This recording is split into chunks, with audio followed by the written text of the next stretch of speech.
And welcome. This is the final quarter-final game. Final quarter-final. That's impressive. The game between LGA Jafaru Estate of Kaduna and Mowo Primary School of Delta. Delta qualifying from the group stages on goal differences. Of course, this Jafaru Estate. Any moment from now, we kick off. The referee looks at both sides, looks at his wristwatch and starts to whistle. Of course, let's not forget that LGA Jafaru and the one the attack. They are the ones sporting the blue jersey a lot.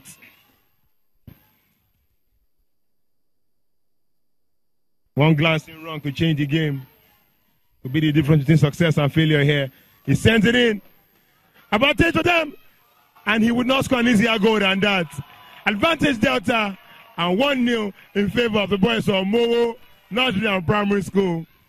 The defending champions have been stunned, Raymond.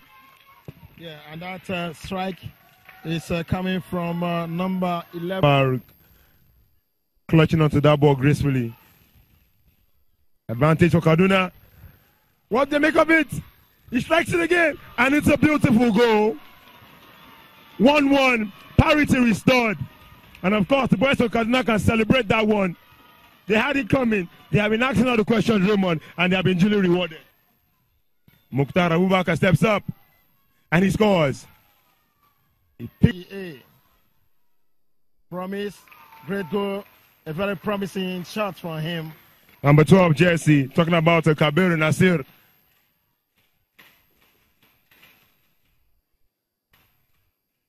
He scores. The final game. And a great goal. Ball hunt on the far roof. We've seen two emphatic strikes from Delta. Now Kaduna step up. And he misses. There he goes. He strikes it. And it's a neat goal for Delta. Suleiman steps up. And the goalkeeper saves it. Mowo Primary School. And he has been able, that goalkeeper has been able to stop that kick. He steps up. And he scores.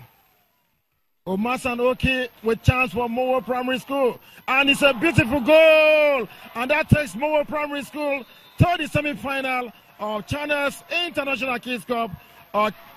The great tournament, talking about China's Kids Cup here. It's been quite wonderful in this last quarter-final game. So Mowo Primary School gets it. Delta chance to the semi-final, while the defending champions, LGA. Yeah, welcome back. There's a lot pans out at the China's International Kids Cup. Now, so many schools, I mean, Paragon, you know, Community, Explanter, all of them. I mean, the favorites are not there. Now, the thing is, we're going to have a different winner. We've seen schools from Lagos winning it. We've seen schools from Kaduna winning it. We've seen schools from Edo winning it. But now you're having Ogun and Kwara. Yeah. Defending champions, Kaduna State, represented by LG Jafar Primary School. They're out. They lost out in the semis, and you know, they actually prepared really well. They were in camp and stuff, but it wasn't good enough. That's because the other teams, the other schools that came to the competition as well too, came prepared, and that's why they've managed to get to the final. It's been a very exciting 4 days of action at the Teslim Balogun Stadium. It now comes down to this, the final of the Channels International Kids Cup between African Church Primary School from Ogun State and Burahanudeen from Kwara State. The venue is the Campus Square Mini Stadium, and kick-off time is 1 p.m. So just come out there and enjoy the best of grassroots football. Cecilia, I mean, you know, when you don't win, and so we've seen all sorts of emotions from these kids, the ones on the winning side and the ones on the losing side. I'm sure we'll come back to talk more about the very interesting scenes. Yeah, we'll do that. But after we do, let's just you know, take a look at the reports of what went down yesterday, how African Church Burahanudeen qualified for the final. It was a turbocharged atmosphere as Explanter Primary School from Lagos and African Church Central Primary School from Ogun fouled out for the first semi-final match. Oloyede Kudus needed just 5 minutes to give Ogun the lead. He strikes and he scores. It's 1-0. once again, and of course, advantage by Esplanter. He nods it, and it's a goal! More pressure coming from Esplanter. Time is ticking away on Esplanter, but they won't go down without a fight, and eventually pulled one back through Nababa Abdusalam. Outside right man located. But he shoots it out now for a goal kick. Advantage for them once again. He strikes, and he scores. They have half the deficit.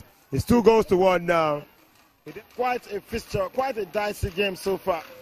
Until the final whistle, and here comes the final whistle.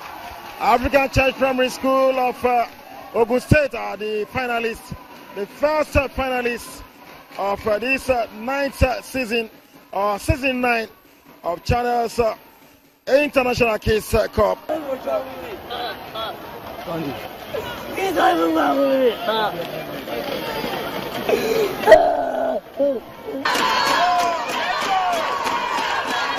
The next semi-final match is between Kwara and Delta. This one was a cracker.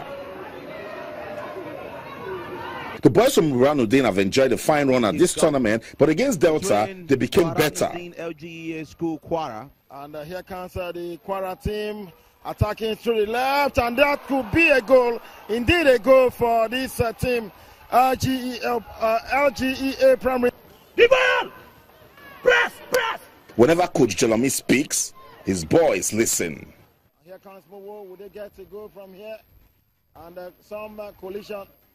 And here comes Mowo. Lovely equalizer for Mowo base. Top. And the counter now by Kwara. Ball to hand. And referees eagle-eyed. And it points at the penalty zone. Yes. Penalty kick taken. And it's been scored expertly. And that's it. We now have our finalists, and on Saturday at the Campus Square Mini Stadium in Lagos, the boys from Kwara and Ogun will play for the trophy of the first international edition of the Channels Kids Cup.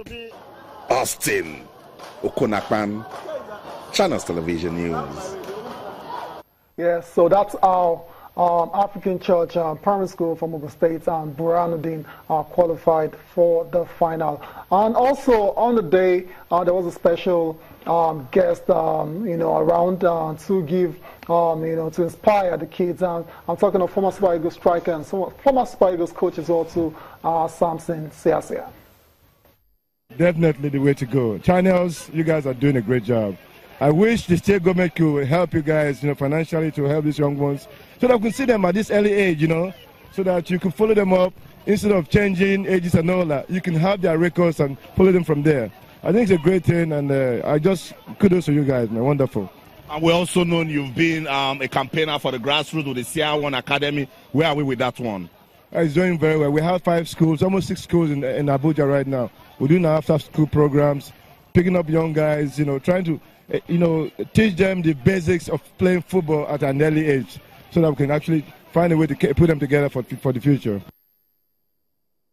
It's all about catching them at the very early age. And Cecilia, I mean, there's not 2 ways about it. Okay, you can get by with shortcuts here and there, but this is the way to do it at a very young age, so they can develop at the right pace. Yeah, I love that's how you get to have longevity in football. In football, exactly. I love what he said when he said, at this stage, you already know them, you monitor them, and nobody's going to change the age. That's not funny, though. That's not funny. That's really very bad. But then, you've seen these kids, we've seen them. I mean, Razak, my heart was broken, when community primary school were out of it, because I wanted him, to see him. Now, a kid like that, he's 10. So, just look at, let's say, 5 years from now, he can be invited to the under-17.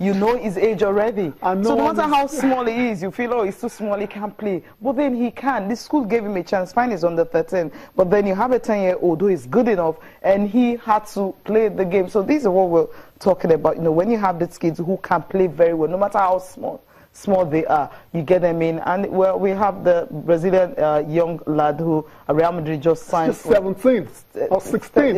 He will be 17 this year. So he's going to join them like in 20. They've already signed him. Yeah. They're waiting for him to be of age. They didn't say, look, it's too small. So when we have kids like this, under 17 and you monitor them and all that, you wouldn't go to England and Germany and looking for Nigerian players, who are playing there to come and play for the national team, because you already have them here, right? Okay, best yeah. way to go. Okay, yeah, but let's focus on the final now. Yeah. I mean, the two schools. based on what you've seen now from both sides, where you leaning towards? I can't. I really can't, because I mean, we've seen spectacular goals, we've seen good celebrations, we've seen good goalkeeping and all that. So it's hard to actually say this is the school. It might just go into penalties. Who knows? And decided by that, because it's really very, very tough. I mean, Delta, you know, gave a good run of themselves in the Ogun. All the schools that came on, they all played very well. But somehow, you know, it's a football game. It's a game. You have to have a winner. And that's why you're having these two finalists. So all the kids that came, all the schools that played, all of them played very well. But choosing is going to be hard for me. So I have to say, the good team definitely win. Yeah, the best side, right? But, you know, football, sometimes the best side doesn't always win. So that's another situation. Okay, that's where luck comes in. Okay, yeah. A bit of luck. Yeah, a bit of luck. They will need that, right?